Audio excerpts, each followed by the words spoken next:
Mga kapuso, bilang na nga sa mga nakasabay natin sa napakahabang pila sa public viewing ng labi ni Pope Francis ang ilan nating kababayan. Yung iba matagal nang nagplano pumunta nga rito para sa Jubilee Katolik Pilipino si Pope Francis na hindi lang basta dumalaw sa Pilipinas noong 2015, ang iba nakausap talaga at naabutan pa ng memorabilia. Nakatutok si Marisol Abduraman. 2 araw bago sumakabilang buhay si Pope Francis, mapalad si Carmelo Villanueva na masilayan pa ang Santo Papa sa Vatican. Nagulat daw ang lahat dahil hindi nila inaasahan na mula sa balcony bababa sa mga tao ang Santo Papa. How was he, Sir Carmelo?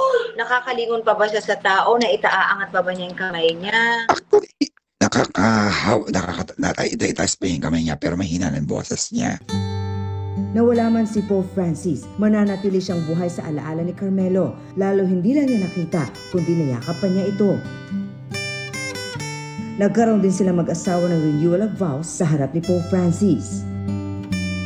Ito mismo ang skull cap na binigay ni Pope Francis kay Carmelo.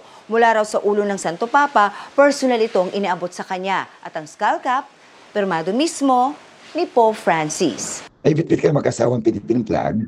Tinawag niya, we pray for the Filipino. I pray for me, I pray the Philippines. Anong pakiramdam mo nun?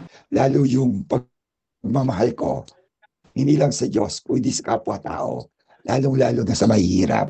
Inalala rin si Pope Francis ni Father Matthew Dauche nang makasalumuha ang Santo Papa nang biglang dalawin ang tulay ng kabataan sa Maynila noong 2015. Kumanta at sumayaw daw ang mga bata para kay Pope Francis. Nagbilin pa raw si Pope sa kanya. Sabi niya sa akin, Father Matthew, dapat ituloy ang mission ng Tulay ng Kabataan because these children are the flesh of Christ. Para sa GMA Integrated News, Marisol Abduraman, nakatutok 24 oras.